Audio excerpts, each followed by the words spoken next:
Anyway, Gail, Gavin, and I have a lot of fun, over the years. You'll read a story in the book. I'm not going to spoil it in case you haven't read it. But anyway, we go back a long way, and she's called Mrs. Valley, and I'm called Mr. Valley now. I guess that's what we're getting as little handles over the years, and that's just fine. And we're proud of that. Anyway, one thing that led to another over the years, and then Up at Fred's came along, Stone Fence Theatre, and my God, anybody go to Up at Fred's? What a show that was. We never dreamt, when she first called me, we were doing the opening act, and it would all be Ottawa Valley songs, of course, what we do. And her uncle is Fred Mier. And her mother was Fred's sister. That's how that works. Anyway, long story short there, we agreed with Ish Stahlheimer to do 3 shows. Well, 3 turned into 13 sold-out performances. Then it went to Ottawa, sold out. Then it came back to Chapeau at the arena, selling out there. So there's an appetite for our music and for our story. That's my point, I guess, out of all of this. But she'd always, her and I joke on the stage, and I always love this one little joke. And she'd, say to me, I just finished a great big dinner in Quito. And I said, what did you have? Oh, she said, I had surf and turf.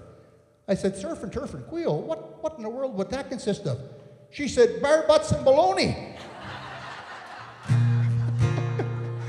Oh, yeah.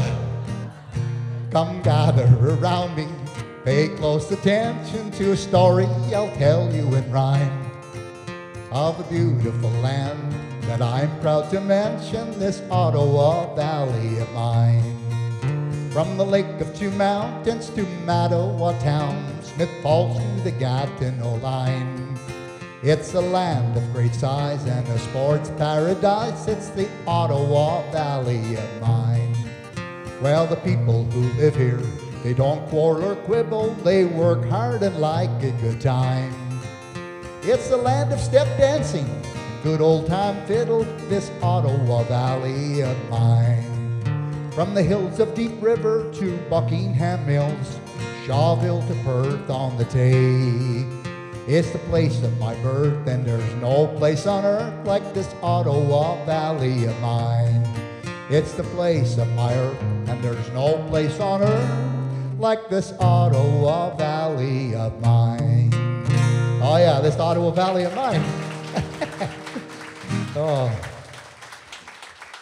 And as you're driving along through the countryside every week, I'm heading somewhere all the time, entertaining somewhere, and I always take the back roads because I think that this is where our rural roots are really what we are.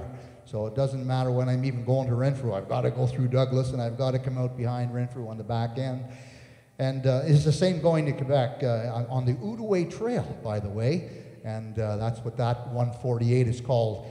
And when you're driving down the 148 today, you come to so many beautiful destinations that they have. Now, they've got their tourism plan really, really in high gear, and I'm giving them full marks because they just seem to, they don't worry about rules. Years ago, they just started to do it, and they're still doing it. They just motor ahead, and they're better to ask for forgiveness. I think that's the bottom line if it doesn't work.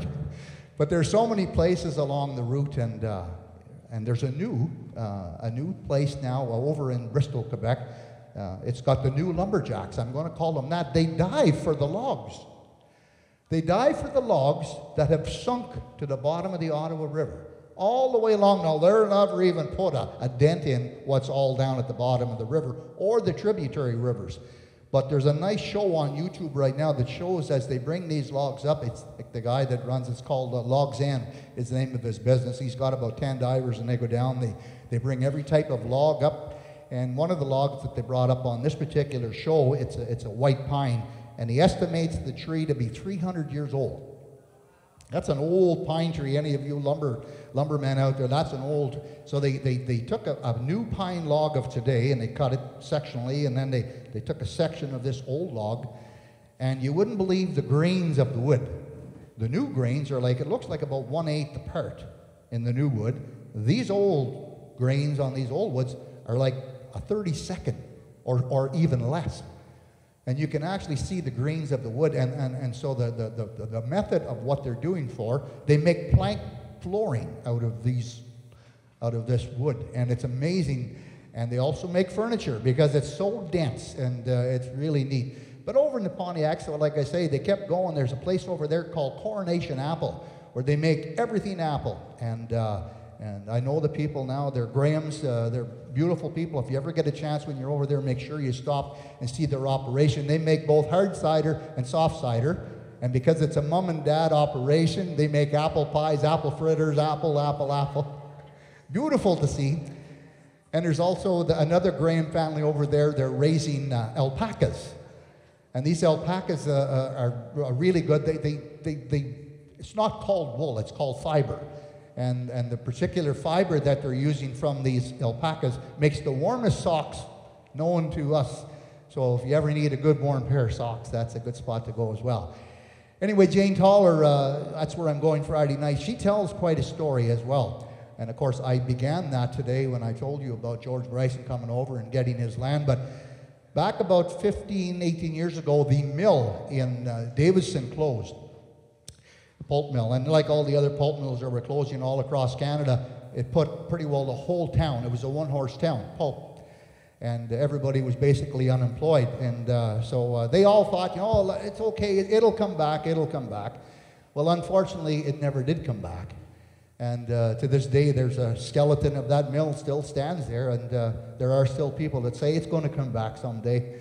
It's probably not ever coming back as we've moved along now in technology, so on and so forth. But anyway, making this story come to life to you is one night, she was a counselor under the, in Toronto, living there at the time with, if you can remember, Rob Ford, Doug's brother. In Toronto. So she has lots of stories to tell about that. Stuff that never did get on TV, and I thought it all did. I thought it all did, but anyway. So anyway, I started playing over there, and I started bringing retirement homes to there to see, because these people at these retirement homes love these fall drives. They hire a bus. We go across, and we go to these beautiful places, and I entertain just like this for them, and they have lunch, and we head back over to Ontario. Anyway, she tells a story, and I've got it memorized because I've heard it enough. One morning, she lay in her bed in Toronto, and her heart is still in Fort Calunge, of course, in the Pontiac, and she had a dream. She had a vision, and her great-great-grandfather came to her and said, you've got to go to the end of that road on the third line. Back there, you're going to see a hay barn. I want you to go back there. There's never been an animal in it, just hay. You go back there and bring up that barn, and you're going to set it up here, and you're going to make that a bistro. So she went for a drive on a Sunday afternoon up to the end of that road, and there was the hay barn. She was quite shocked because that was a vision she had in her dream. Now, people can believe whatever they want about that. That's okay. Everybody has an opinion. That was quite a thing for her to see. So anyway, she went to work, and she understood that there was a need for employment. A lot of people were unemployed, so she talked to some farmers over there, and they got growing produce for her and growing meats. And she would start to sell their produce and their meats in her restaurant. Then she built what they call to this day the Pontiac Conference Center.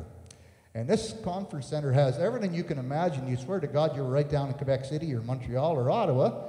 Got PA systems there, lights and air conditioning, and you can stay right there for the night as well, which is beautiful. So if you're ever out on the trail, you want a nice place to pop in and see, make sure you go to the Rising. But anyway, making that story along, so she talked and we talked about places along the line.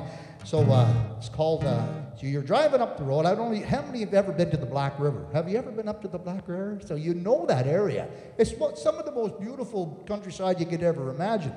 But there's also the history back there as well. Now, Mac Beatty, he wrote songs one after the other, and all these songs made sense. And the more you drive these roads, see these parts of our counties, I call it counties, Renfrew County, the Pontiac counties, the more they mean to you. So this one here. Well, I was born at night when the stars were bright in the middle of September, in a little shack up the Pontiac where the old Black River flows. Those rolling hills and those old sawmills were the first things I remember, in a little shack up the Pontiac where the old Black River flows. Carry me to the land of the white pine timber, take me back to the place where I was born. There I'll be with the old pals I remember, in a little shack up the Pontiac where the old Black River flows. In the summertime with those pals of mine down to Vinton's Vale we'd wander, through the fields of hay back to Campbell's Bay where we'd watch the big log tow.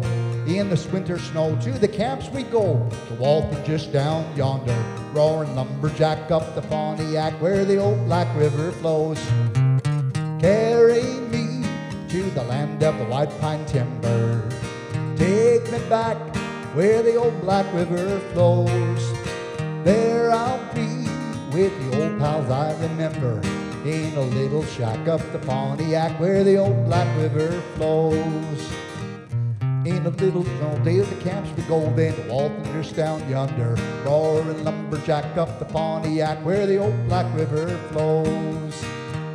Where the old Black River flows. Oh yeah, little shack up the Pontiac.